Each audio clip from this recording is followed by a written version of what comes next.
या मालिकेच्या येणाऱ्या भागामध्ये प्रेक्षकांनो एकाच दिवशी 3 मोठे उलगडे होणार आहेत। स्वानंदी नवीन जॉबच्या इंटरव्ह्यूला जाण्यासाठी घराबाहेर पडते, पण तिला कल्पनाही नसते की आजच्या दिवसात 2 सत्य तिच्यासमोर येणार आहेत आणि एक महत्त्वाचं सत्य आजीच्या मनात उलगडणार आहे। दुसरीकडे मल्लिका एका वेगळ्या कारस्थानासाठी ज्वेलरी शॉपच्या दिशेने जात असते आणि अंशुमनचं जुगाराचं गुपितही आता उघड होण्याच्या मार्गावर असते। घरात समर आणि स्वानंदी रूममध्ये भांडत असतात आणि अर्पिता हे सगळं बाहेर उभं राहून ऐकते। आजीच्या मनात स्वानंदीबद्दल संशय निर्माण करणे हा तिचा हेतू असल्याने ती लगेच मल्लिकाला मुद्दाम आजीच्या ऐकू जाईल अशा आवाजात सांगते की स्वानंदीनं समरला सोफ्यावर झोपायला सांगितलं। अर्पिता आजीच्या दिशेने पाहत इशारे करते आणि त्या गोष्टीला रंग चढवते।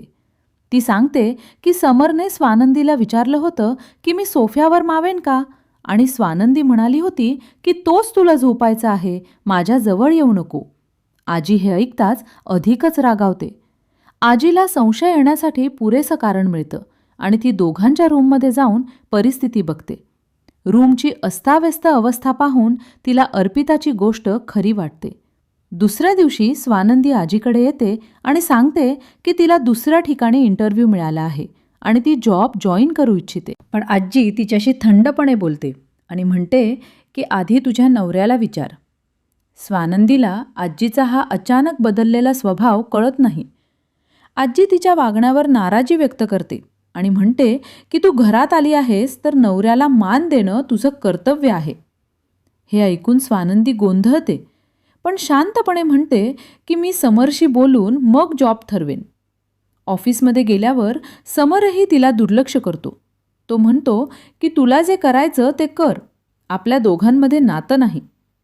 हे ऐकून स्वानंदी दुखावते, पण ती ऑफिसमधून बाहेर पडते आणि त्याच वेळी तिच्या लक्षात येतं की अंशुमनचे हालचाल संशयास्पद आहेत।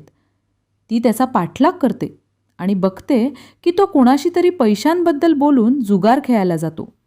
हरल्यावर तो डोक्याला हात लावून बसतो आणि हे पूर्ण दृश्य स्वानंदीच्या डोळ्यासमोर येतं।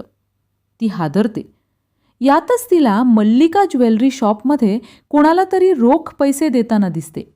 तीच दुकान जे त्यांच्या लग्नाला आलेलं होतं। स्वानंदीच्या मनात आणखी शंका निर्माण होतात।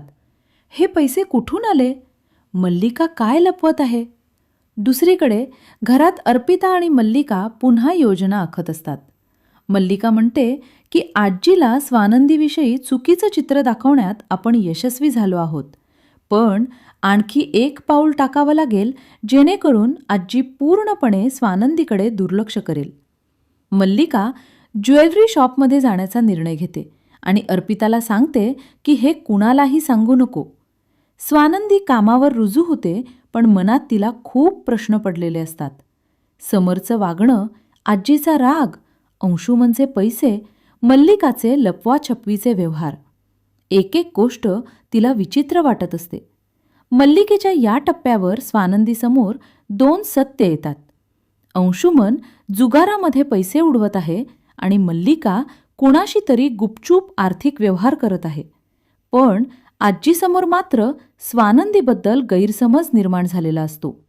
आता प्रश्न असा की स्वानंदी ही सर्व गोंधळ, गैरसमज आणि कारस्थानांवर मात करू शकेल का?